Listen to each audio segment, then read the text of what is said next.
Karong orasa sayra nato kahimtang og labing uhing sitwasyon sa mga lugar diha sa Eastern Visayas nga naapektuhan sa daotang panahon. Makauban nato sa phone patch si Office of Civil Defense Region 8 Regional Director Lord Byron Torrecarion. Mayong buntag, RD Torrecarion. Maupahin aga, kumusta inyong sitwasyon diha sa Eastern Visayas, sir? Yes, good morning and mayong buntag. Currently, we're still monitoring a number of flooding incidents in the region. This is brought about, of course, yung malakas natin na ulan, ano? Because yung expected lang natin na rainfall initially was around 400 millimeters of rain. Unfortunately, yung bumagsak sa atin is around 619. So, meron po tayong mga napaulat na landslide, and then meron din po tayong napaulat na mga flooding areas. So, yung flooded areas natin, ito po yung sa Northern Samar, 29 barangays, located in Apan, Vegas, San Roque, Katubig, Bubon. In Samar, 29 barangays, this is in Calbayog, San Jose de Buan, Gandara. Eastern Samar, 23 barangays in Jipapad, Pateche, Burungan, Canavid, Medjong, and Maslog. Yes, sir, we received reports, sir, of mga areas na hindi accessible dahil sa taas ng floodwaters. Sir, kumusta ang sitwasyon ngayon, RD? So that's true, no? Yesterday, medyo challenge to go to Kasarman because medyo yung mga roads natin not accessible. As of 8 a.m. this morning, magpapalabas po yung DPWH regarding the status ng mga na-cleared roads na and may mga roads na pwedeng makalusot going to Katarman. Ning subside na ba, sir, yung floodwaters sa ilang mga areas, lalo na dyan sa Jipapad?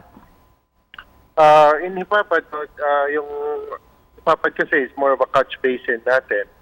So, although the water is subsiding, hindi lang tayo makumpante because we still have range, no, that is being monitored. So, continuous lang tayo. Siguro we'll see the effect by around mga 10 a.m. this morning sa updated report natin. Okay. Sir, initial lang po, sir, kumusta? Around how many families ang affected? Doon na mga casualties, sir, na record sa ating data? As of last night, this is as of 8 a.m. this morning, based on DSWD progress report, we have 32 LGUs affected, 491 barangays.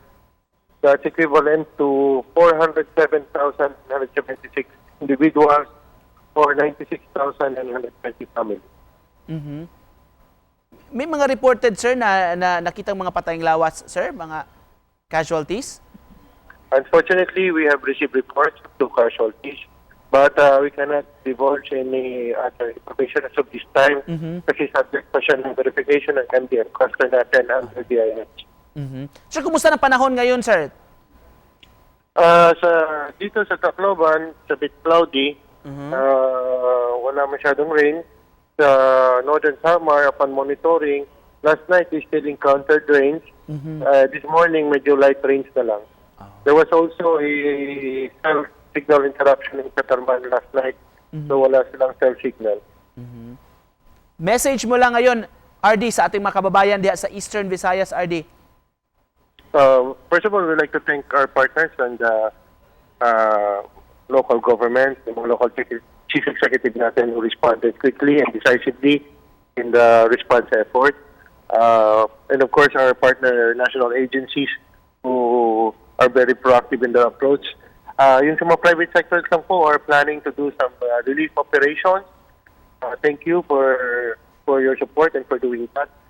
Yung base po sa needs assessment natin, yung kailangan protocol are food, water, and clothing. Food because of course, yung baha, and water because na-contaminate yung mga water source natin doon. So those are the most immediate needs doon ngayon. Pahabol lang, RD, ang DSWD nakapag-distribute na, sir, ng mga relief packs? Yes, no, the DSWD has already started to distribute, and right now we have loaded a number of trucks already, pending what you call this, pending the distribution kasi nga yung baha, no. So once we get access and makalusot na yung mga trucks natin, we have sufficient naman. DSWD is around 129,000 food packs in the region, pre-positioned. Alright. Sir, thank you so much for joining us this morning, sir. Salamat sa updates mula sa Eastern Visayas, RD. Thank you and good morning po. Thank you so much, OCD-8 Regional Director Lord Byron Torrecarion.